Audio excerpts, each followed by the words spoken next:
Hello everyone, class 9th, I am Rashid Khan from Lakshmi Prasad Memorial Public School, Gula Bazar, Gorakhpur.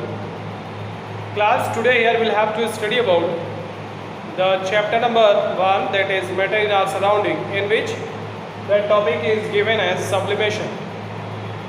So on that particular topic we will discuss more and more. The sublimation is what actually? The sublimation is the process by which the solid get directly converted into the gas without converting into the liquid. So here we'll have to move on. What are the different type of example of these particular type of changes? Sublimation is a type of changes in which the solid can directly converted into the पास बहुत सारा धुआं निकलता रहता है, देखा? एक example एक activities शायद आप जिस हुआ था जिसमें एक फ्लास्क होता है, कोनिकल फ्लास्क लेते हैं और कोनिकल फ्लास्क में क्या किया जाता है, इसके चारों साइड में इनके इस ऊपर अपर साइड में क्या करते हैं, वैसलीन लगा देते और वैसलीन लगाने के बाद इनको एक जार में या हम कह सकते हैं पोर्सलिन डिस्क में हीट करते हैं। जब पोर्सलिन डिस्क में हीट करते हैं तो इसकी वजह से जो यहाँ पे सॉलिड होता है वो सॉलिड लिक्विड में कन्वर्ट नहीं होता, वो डायरेक्टली किस में कन्वर्ट होता है, गैस में। और गैस में जब कन्वर्ट होगा तो ये यहाँ पे जो कोनिकल फ्लास्क होता है यहाँ पे आकर के गैसियस फॉर्म में कलेक्ट होने लगता है। तो ये कौन सा है, अमोनियम क्लोराइड है। अमोनियम क्लोराइड को मान लो अगर हीट करेंगे तो क्या होगा, यहाँ कहाँ पे, इस फ्लास्क के अंदर किस फॉर्म में, गैसियस फॉर्म। इसको हम लोग कहीं से एयर या किसी तरह के गैसेस को इंटर होने नहीं देते। तो एक तरह से ये क्या होगा, एक तरह से ये भी एग्जांपल है किसका, सब्लिमेशन प्रोसेस। ठीक है, move on to the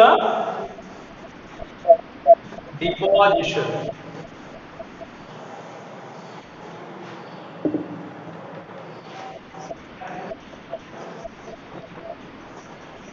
deposition हम किसको कह सकते हैं, डिपोजिशन, हाँ yes, it's inversely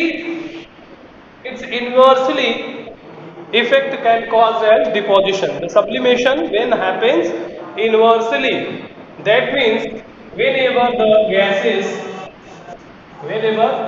gases converted directly into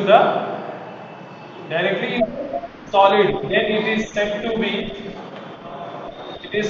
be the deposition.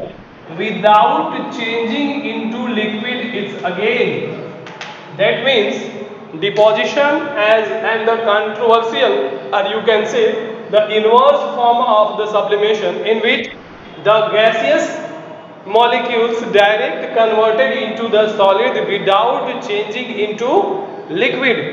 That particular substance or that particular process, not substance, that particular process are said to be what, the deposition.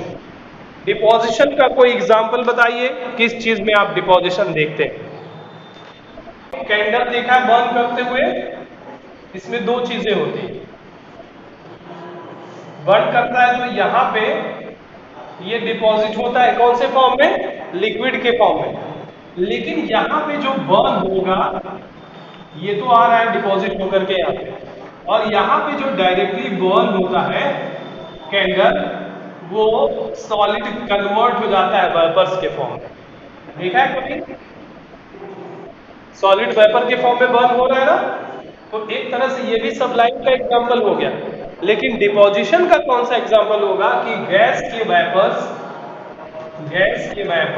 यहाँ पे है gas, और वो किस में change हो जाए, directly solid में। कौन सा ऐसा होगा, जब हम लोग किसी ग्लास को या किसी वेसल्स को फ्रीज करते हैं, देखा है फ्रीज करने के टाइम पे ज्यादा कूल करते हैं, तो कूल करने के टाइम पे इनके चारों तरफ इन्वायरमेंट में जो भी वेपर्स फॉर्म होंगे वो वेपर्स कहाँ पे चले जाते हैं, वेसल। इससे क्या होता है, बहुत ज्यादा कूलिंग अपीयरेंस होता है। कूलिंग अपीयरेंस होने की वजह से जो भी इनके आसपास गैसियस पार्टिकल्स होते हैं या वेपर फॉर्म में होते हैं, जो एयर मॉलिक्यूल्स होते हैं, वो यहाँ पे डिपॉजिट हो जाते हैं। और वो किस फॉर्म में आ जाते हैं? वो आ जाएंगे आइस के फॉर्म में या चंक के फॉर्म में। वही क्या कहलाएगा? हाँ, डिपोजिशन कहलाएगा। चलिए नेक्स्ट हम लोग बढ़ेंगे आगे। Pressure, what is the effect of change of pressure? Effect of change of pressure, effect of change of pressure. What would be the exact effect of change of a pressure happens whenever the pressure applied to the three different type of a state of a matter, that is solid, liquid and gas. Matter can be defined into the three different distinct form: solid, liquid and gas. So what would be the exact effect can happen on these particular type of a matter or different form of a matter, that is solid, liquid and gas? कभी आपने देखा है कि हम इसको, ये हमारे पास solid material है, इसको प्रेस करें तो प्रेस होगा? नहीं होगा। लेकिन लिक्विड को प्रेस करें तो क्या होगा? स्लाइटली प्रेस हो जाएगा। और अगर सॉलिड को प्रेस करें तो, सॉरी, गैसियस मॉलिक्यूल को प्रेस करें अगर वो किसी कंटेनर में रखा तो आसानी से वो सबसे ज्यादा कंप्रेस हो। हाँ, जब बहुत ज्यादा प्रेशर करेंगे तो वो ब्रेक कर जाएगा या बर्स्ट कर जाएगा। किस वजह से? क्योंकि वो हाईली कंप्रेसिबल होगा। हाँ, उसके ऊपर क्या होगा? वो हाईली कंप्रेसिबल होता है। इस वजह से वो क्या करेगा? कंप्रेस्ड हो जाएगा, सबसे ज्यादा कंप्रेस्ड होगा। That means the gaseous particles can have the larger pressure on it, it can handle larger pressure on it. Why? Because due to movement of particles in a very large manner. Why? Because क्योंकि यहाँ पे solid देखोगे तो solid का जो intermolecular space होगा या जो पार्टिकल्स इनके साथ ऐड होंगे वो बहुत ज्यादा क्लोजली कॉम्पैक्ट होंगे। और क्लोजली कॉम्पैक्ट होने की वजह से इसके पास और ज्यादा फर्दर कंप्रेस होने के चांसेस कम रहते हैं। लेकिन लिक्विड और गैसियस में क्या होगा? पार्टिकल्स बहुत दूर होते हैं in comparison to the solid and in comparison to the liquid. In case of a gas, the particles are arranged far apart from one another due to they can be compressed or they can be suppressed easily and they can handle a lot of a pressure on it. But the solid cannot have show a lot of a pressure. Why? Because it is a matter that can have a very small amount of molecular space or the space. Why? Because they could not be compressed easily, but they can have slightly compressed and this effect could not be measured. ये हल्का सा press किया जा सकता है लेकिन इसको हम लोग मेजर नहीं कर सकते, इसको कंसीडर नहीं कर सकते। लेकिन लिक्विड के पास आप देखेंगे इनके पास भी इंटरमॉलिक्यूलर स्पेस ज़्यादा होगा और ये सप्रेस आसानी से हो सकते हैं क्योंकि इनके पास स्पेस रहता है। इस वजह से इसके अंदर भी कंप्रेसिबिलिटी हो सकती है, इससे ज़्यादा सॉलिड मॉलिक्यूल से ज़्यादा होगी और इसको जब कंप्रेस करेंगे तो इजीली कंप्रेस हो जाएगा। और जब हम बात करेंगे गैसियस मॉलिक्यूल्स की तो गैसियस मॉलिक्यूल्स सबसे ज़्यादा कंप्रेस कर सकते हैं क्योंकि इनके पार्टिकल्स क्या होंगे? बहुत ज़्यादा एक दूसरे से दूर होते हैं। So they can be compressed easily and they can be highly compressible due to having their particles very far apart from one another. Is it okay? Okay. Why? Because the gaseous molecules can converted into the liquid medium. Why? Because due to having a very high compressibility, the gaseous molecule can be compressed more and more. Why? The compressed natural gas, as you know, अगर इसको हम लोग compress करें gases को, तो ये compressed हो जाएगा और इसका फॉर्म चेंज हो जाएगा किसमें? Gaseous molecule can changes into liquid. इसी वजह से जो आप अपना गैस यूज करते हो घरों में जलाने के लिए फ्यूल के मीडियम में, एलपीजी जिसको कहते हैं, उसी को हम लोग लिक्विफाइड पेट्रोलियम गैस कहते हैं। और उसको कंप्रेस करके लिक्विड के फॉर्म में देख सकते हैं कि आप जब उसको गैस का सिलेंडर उठाते हो तो उसमें आवाज आएगी जैसे पानी भरा हो, राइट। ये किसकी वजह से हो रहा है? That is only happen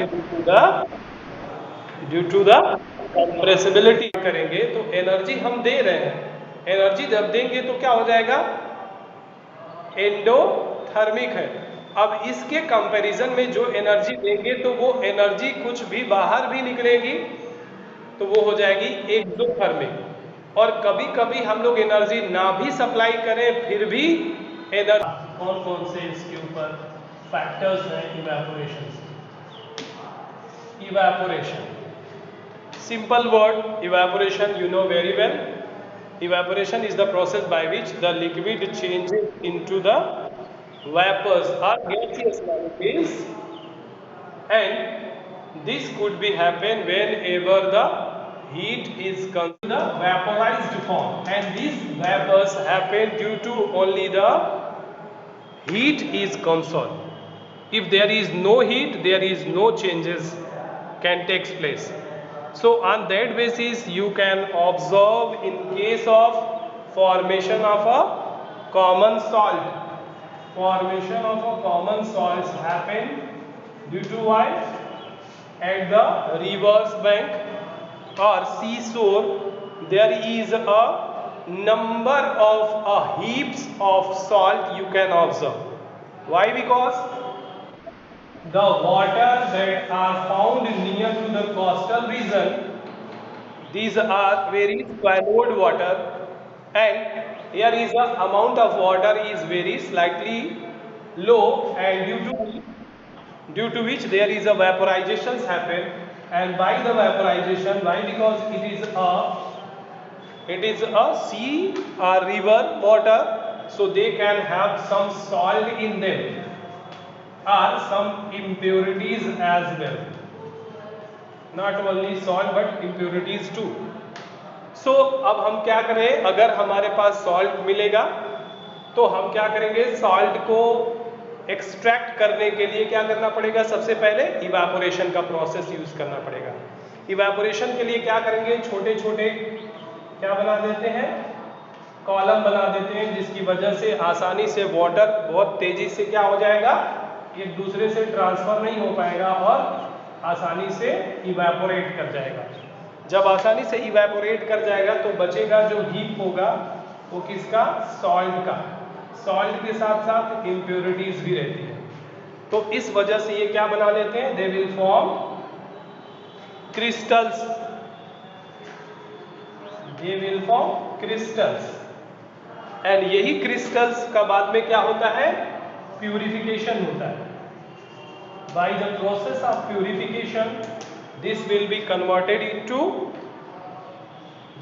converted into salt, and now this salt can be used as a common salt for our daily needs, purposes.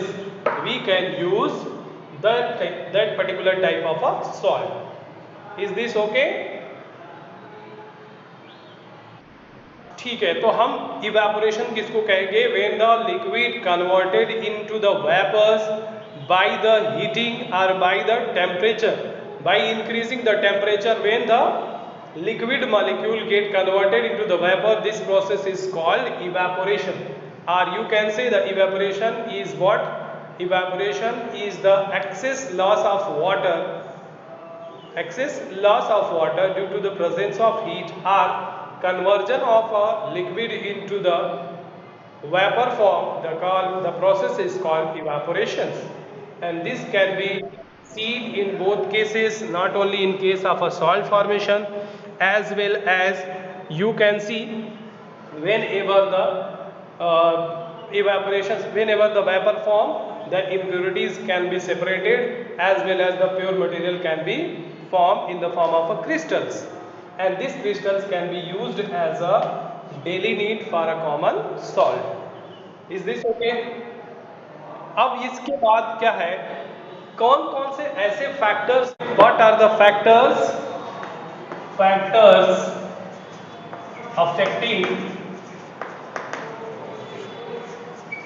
Affecting evaporation, कौन कौन से फैक्टर हैं जो इवापोरेशन को अफेक्ट करते हैं? पहला क्या है? Surface area, temperature, humidity of air, wind speed, ये सारी चीजें, क्या हुआ, ये सारी चीजें हैं। सबसे पहले समझ लीजिए, temperature, surface area, wind speed, temperature, surface area, wind speed, humidity of air. अब बताइए, इनमें से कौन सा ऐसा एक रीजन है जो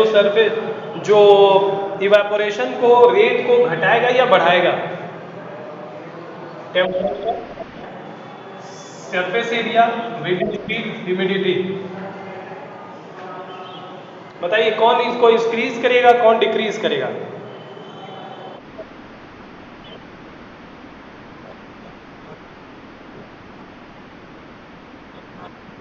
very good, very good. Humidity of air का मतलब है कि इसमें प्रेजेंट क्या होता है? एयर में क्या रहता है? मॉइस्चर रहते हैं, इसी को हम लोग ह्यूमिडिटी कहते हैं, राइट। और सरफेस एरिया का क्या इम्पैक्ट होगा?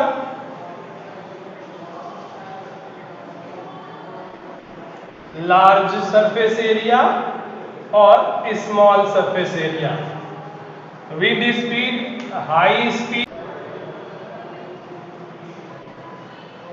listen, whenever the temperature increases, that means at a higher temperature, the evaporation rate faster, the rate of evaporation faster at the higher temperature. Why? Because suppose जब हम लोग गर्मी में देखते हैं तो तालाब पोखरे जल्दी सूख जाते हैं ठंडी के कंपैरिजन में, तो इसका मतलब क्या है कि जितना टेम्परेचर बढ़ेगा उतना ज्यादा इवेपोरेशन रेट बढ़ जाएगा। क्लियर? और अगर टेम्परेचर लोअर हो गया, कम हो गया, तो टेम्परेचर कम हो गया तो रेट ऑफ इवेपोरेशन कम हो जाएगा, right. Second thing, surface area larger होगा तो इवेपोरेशन रेट घटेगा कि बढ़ेगा? बढ़ जाएगा। और सरफेस एरिया लोअर हो जाए तो घट जाएगा। कपड़े को हम लोग एक जगह पे रख दें, उसको एक जगह बंडल बना के, वो जल्दी सूखेगा कि उसको फैला के रखेंगे तो सूखेगा? हाँ, इसीलिए कपड़ों को हमेशा फैला दिया जाता है कि उसका सरफेस एरिया बढ़ जाए। जब सरफेस एरिया बढ़ेगा तो रेट ऑफ इवेपोरेशन बढ़ जाएगा। विंड की स्पीड, जब आप बारिश होती है तो बारिश में विंड की स्पीड लोअर होती है, इस वजह से इसको धूप भी नहीं लगती और एयर भी नहीं लगता है। अगर एयर तेज होता तब भी कपड़े जल्दी सूख जाते, लेकिन विंड की स्पीड बहुत स्लोअर होती है, इसलिए रेट ऑफ इवेपोरेशन कैसा हो जाता है? घट जाता है। अगर विंड स्पीड ज्यादा होगी तो इवेपोरेशन रेट इंक्रीज करेगा, विंड स्पीड लोअर हो जाएगी तो रेट ऑफ इवेपोरेशन लोअर हो जाएगा। क्लियर है? उसके बाद ह्यूमिडिटी है। ह्यूमिडिटी आप जानते हो कि जितना कम ह्यूमिडिटी होगी उतना तेज इवेपोरेशन होगा, जितनी ज्यादा ह्यूमिडिटी होगी उतना स्लो इवेपोरेशन होगा, rate of evaporation. These are all the impact